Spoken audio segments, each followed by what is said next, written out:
Forex Focus brought to you by IG. Taking a look at the bid-ask spread, how it works. Is it a cost to your trading? And if it is a cost, how costly is it depending on what you're trading, what time you're trading? Is there an event going on? So many different things just within this small thing that I think so many people, especially new to trading, take for granted. The bid-ask spread. So you're going to want to hang out and learn more about this, especially if you're starting to buy and sell really any asset more often, as it is an integral part of that process of trading any market. But first, let's start out by just defining it. Spreads are essentially the main cost to trading, especially in commission-free landscapes like stock trading and Forex trading. The spread between the bid and the ask it can be your only cost to trading in those commission-free structures. And you might say, oh, well, my stockbroker offers, $0 commission trading, or my Forex broker offers $0 commission trading. And so I have zero costs.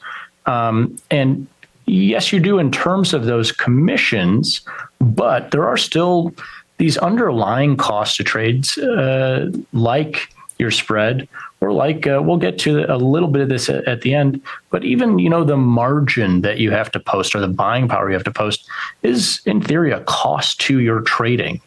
And when we're talking about spread here, we're talking about the bid-ask spread, the bid-offer spread, all these different names.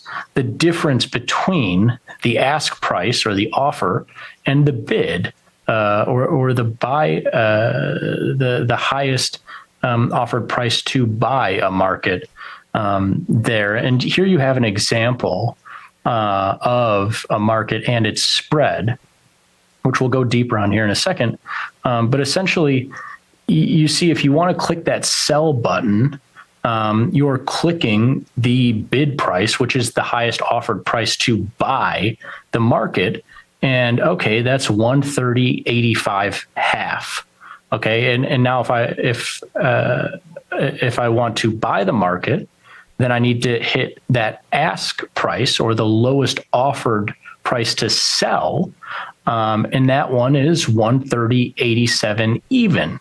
And the spread between them is, to get from 85.5 to 87, is 1.5. And trust me, we're going to go further to unpack what exactly that means here in a second. But just want to illuminate further just the process of calculating the spread, whether it's Forex here, and we're looking at pound versus the dollar, and you're just taking that ask price and subtracting from it the bid price, or if it's Apple stock and the bid price is $100 and 0 pennies, and the ask price is $100 and 1 penny, or $100 and 2 pennies, it's the same process, right? You're subtracting that bid from the ask, and in that Apple example, the spread is 1 penny or 2 pennies or 3 pennies. That's the simple part, but going from there, obviously you have, different size of trade, different market that you're looking at. And I just threw up here a bunch of examples of 1 point wide spreads and what they mean given your circumstances. If I'm trading one share of stock, then a 1 point or 1 penny wide spread is going to equate to a 1 penny cost to me. 100 shares, that's a $1 cost. And now you see where we're going with this spread cost. Is if you're ramping things up, especially, that cost can become increasingly relevant. Obviously, it scales up and down. So as a proportion of your trade, it does scale accordingly.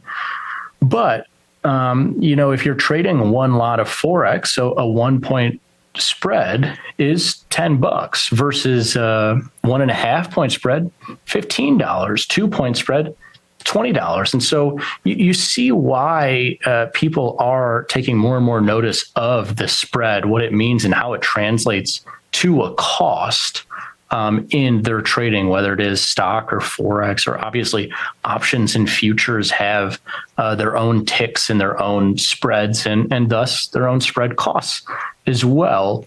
And quickly going into what affects that spread, aside from the asset that you're trading, obviously stocks versus Forex versus options and futures and everything else. But what conceptually affects these spreads that lends itself to any of these assets that I'm referencing is liquidity one. What do I mean by that?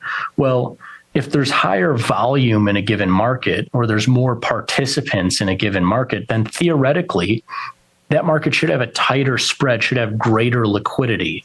And an example would be, a small market cap stock, a penny stock, versus an Apple, a Microsoft, a stock where there's millions of shares traded. There are thousands and thousands of participants on a daily basis in a market like that. And Forex also a higher volume market. But within Forex, similar to that analogy, there's a euro US dollar market, and there's a US dollar South African rand market. And they're just usually going to be, like I say, more participants, more volume in one versus the other. Another reason, volatility. Usually, theoretically, the higher the volatility, the wider the spread, which makes sense conceptually, right? If markets are really moving and people don't know where it's going to go next, there are a lot of unknowns. Go back to when the pandemic is starting to break out in the early part of 2020, that high volatility, that high class of unknown in, at that time, pretty much every asset class, every market, is going to lend itself to usually wider spreads. And there are also other things leading up to a big event like an employment number or a central bank meeting. There might be lesser liquidity, wider spreads as well. And here's another piece to the puzzle that is more Forex specific is, okay, you've got your market, you're looking for, a 1 pip wide spread here in Australian dollar versus US dollar, or the US dollar versus Japanese yen. Well, the quote currency, the second currency in a Forex pair, is also going to affect that cost. And you don't have to think about it so much for, stock trading or commodity trading or these other assets, because they're priced inherently in US dollars, whereas US dollar Japanese yen Forex pair, that's priced in Japanese yen. And so the value per pip there is 1,000 yen, which at different values for dollar yen is going to translate back to US dollars at different price points. And we have an example here of a 1 pip wide spread in dollar yen and how that translates back. But still, the general concept makes sense. Even though it's a little bit more complicated, you don't necessarily want to go away from viable opportunities in non-US dollar pairs just because they're a little bit more complex. You're still looking for, tighter spreads, and dollar yen can actually be one of the tighter ones that we'll get to in a second. Now, where does this cost go? How do I see it? If I'm trading a 1.5 pip wide market and I buy it or I sell it, does that cost just like go into the back end of my trade history somewhere? No, it's actually in most places, I should say, it's reflected in your profit and loss, with the idea that, okay, so I bought this market with a one lot of a 1.5 pip wide spread.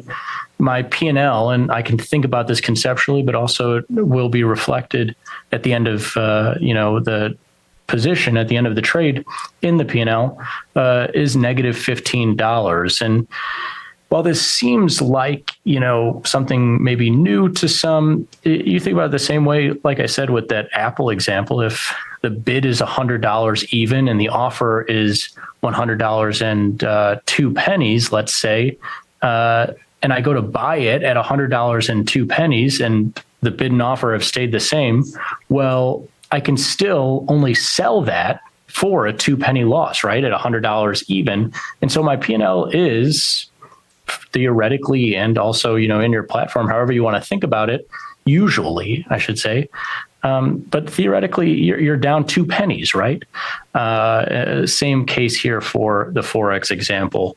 And now, again, just to conclude, some spreads are tighter than others, and that's a reflection of volatility and liquidity and all those things we already covered, but also just some other built-in pieces. For example, the euro versus the dollar and the dollar versus the yen.